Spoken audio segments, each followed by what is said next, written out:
Welcome back to Les Schwab Tire Center's Outdoor GPS, presented by Fisherman's Marine and Outdoor. Welcome back, everyone. We're joined by Zach Carothers. He's a professional fishing guide. We've been, or fly fishing guide, I should say. A fishing guide, it's all the same. It's all the same. Been showing you his website, and I asked him during the commercial break, like I always do as a host, I want to make sure that we cover all the ground that we can. But you mentioned something else that we wanted to make sure to get out there, and I thought we could just start there and we'll pick up where we left off earlier. Absolutely. Yeah, I wanted to talk about a mental health program that we have, a nonprofit that we've started called Ripple Effect Outreach, and it's for people struggling with mental health issues or substance abuse. We get together, we go fishing once a month, and we cover everything. We cover food, we drive you, and so just kind of meet at the shop on Saturday mornings, third Saturday of every month. Check it out on, we've got Instagram, Facebook, on my website. I'll have links to it and stuff like that. But yeah, Ripple Effect. If you are struggling or know anybody that is, yeah, come our way, meet some good people, and let's get some fish. Absolutely. This is a great way to help folks out. And for those that might be in those situations, just reach out. You can do it, and you can get out and have some fun and learn something as well. And you're covering a bunch of ground, man. So far, so good. I mean, that's just great information so far. Thank you. So, July. Yeah. Now we're going into August. When I was growing up, we fished the Upper Clackamas. We fly fished it. My great-grandparents, that's all they did. So it's a little tight to my heart when you're talking about those kind of opportunities.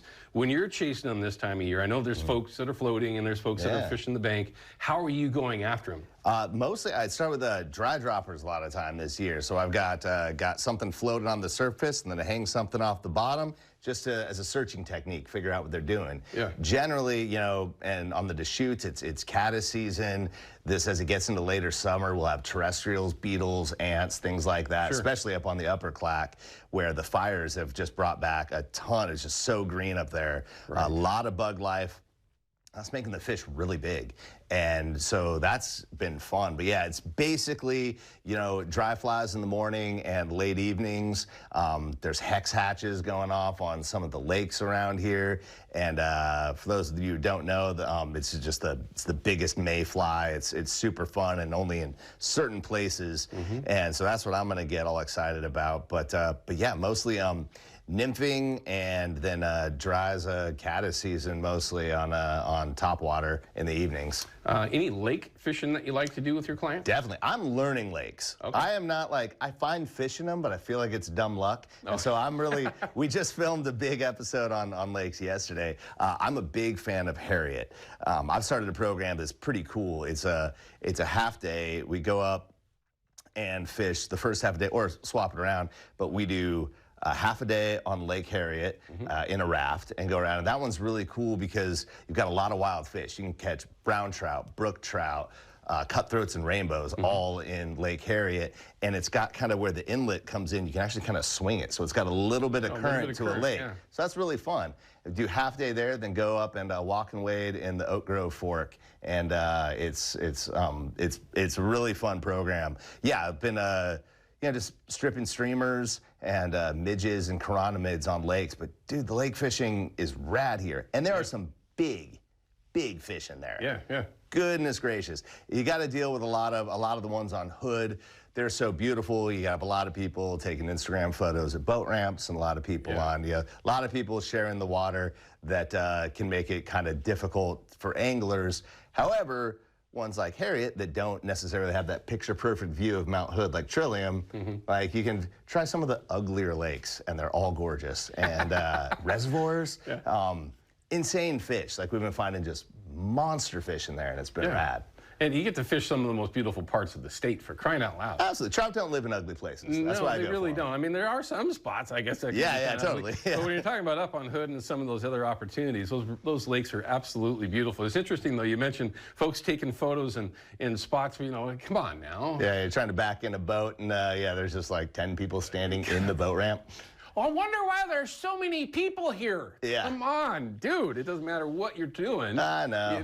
All that stuff happens. It does. It's one of those things. Yeah, but you got to deal with that. And you got to, you know, fishing is about adapting. And, you know, and you got to, there's always something in your environment that you're trying to compensate for or befriend. We got to deal with wind, sun, crowds, rain.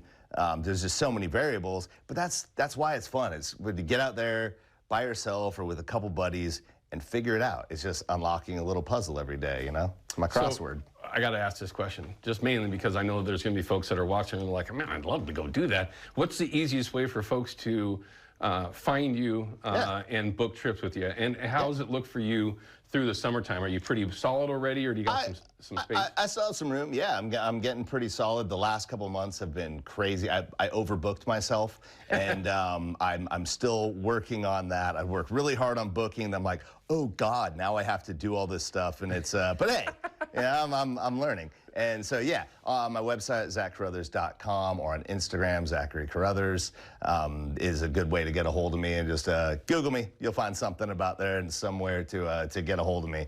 Call me up. Let's go fishing. Let's take it the next step. So for someone that may have not ever gone fly fishing before, perfect. They come out, and that's where I was going with it. Because you could be like me, and think, oh, yeah, I know what I'm doing, and have the guy going, dude, what the heck are you doing? Yeah. Would you prefer someone that's never fished before? Or when they are brand new, is it easy to teach them? Oh, yeah, it's easy to teach them and stuff like that. Listen to your guide. But yeah, Don't guide the guide. Yeah. Write that down. I love teaching people because, you know, like most of us, it's so much easier to learn than unlearn. Right. And so somebody has a blank canvas that I can kind of show them the proper way. Because we all started out, you know, we didn't know what we were doing, and we started fishing. And it turns out years later, I'm like, oh, I've been doing it I've been doing everything wrong my whole life. Right. And then you try to fix things, it's a lot harder. So yeah, man, there's so many resources now. There's YouTube, there's there's Instagram, there's all these different ways to find proper techniques, and you can learn so much. I teach an intro class. I tell them, like, I've been fishing for like 37 years, and I teach you pretty much everything I know in 2 days. And there's a lot more that goes into that, but yeah. Don't downplay that, because there's a lot to be learned in that 2 day time frame. And you're gonna forget, like fishing, you know, it's always two steps forward, 1 step back.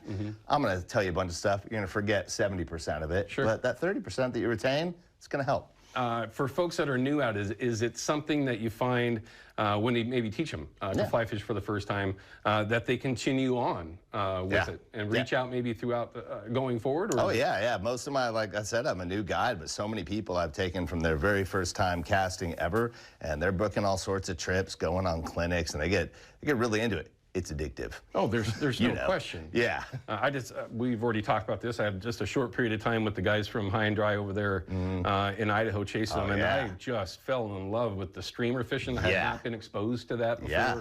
Try that on the Upper Clack, man. Swinging streamers up there is fun. I could only imagine understanding what it is that you do now. Yeah. At least for myself, that would be absolutely interesting up there. Some big trout, like you mentioned. There is. They've gotten bigger. And usually bigger fish go after streamers, but that's not the only way to go after them, right? No, absolutely not. There's so many different techniques, and that's what's so cool about when you get into something like fishing, is that you can, as me, I'm a curious soul. I love to learn, and I love to teach. And honestly, I teach to learn. There's so many things that I'm learning from my clients. When I first started teaching the class, more imposter syndrome, but I didn't fully know something until I watched somebody, and I was like, okay, this is actually what we're doing. I explain it in real time, and it's more just adapting and going with the flow. And then I fix a lot of things I do. Because you can't see yourself cast. Right. So when I see somebody doing it, I'm like, I see what your problem is here. And I'm like, yeah, I think I do that too, a little bit. And I'm like, I'm just teaching to learn. Do you say that out loud, or do you just keep that? Sometimes, yeah. Okay, good. Depends on the client, because you got to know more. But I like being honest with people. And look, it's just, you hang out with people. I've always liked to, whether it comes to music or snowboarding or fishing or anything, I like hanging out with people that are more experienced than me, because I learn. I love to soak that all in and see what they do. And now that I've just been completely immersed in this world for a couple years now, it's like I've just learned so much. It's wild, and and the more you know, the more you realize I will never learn. Yeah. But that's the journey, man. Well, that's you'll always be learning. Right? Yeah, absolutely. I mean, that's one of the best parts about being a good guide, is you have to understand that everybody can learn, even yourself. Well, hey, dude, thanks for coming in and sharing some of your insight, giving us a chance to meet you for the first time. If you get the opportunity, hook up with Zach and go do some fly fishing. He can teach you a number of different things. And if you have an opportunity to maybe where he can join in and help yourselves out, reach out to Zach. He's there for you if you take that initial step. All right, we're going to cut to a quick break. When we come back, we got the deal of the week for you, also a couple of different reminders, and we'll give you an idea what we got going on for tomorrow, because we got another busy one. Like always, Zach, again. Thank you, sir. Thank you. We'll be right back.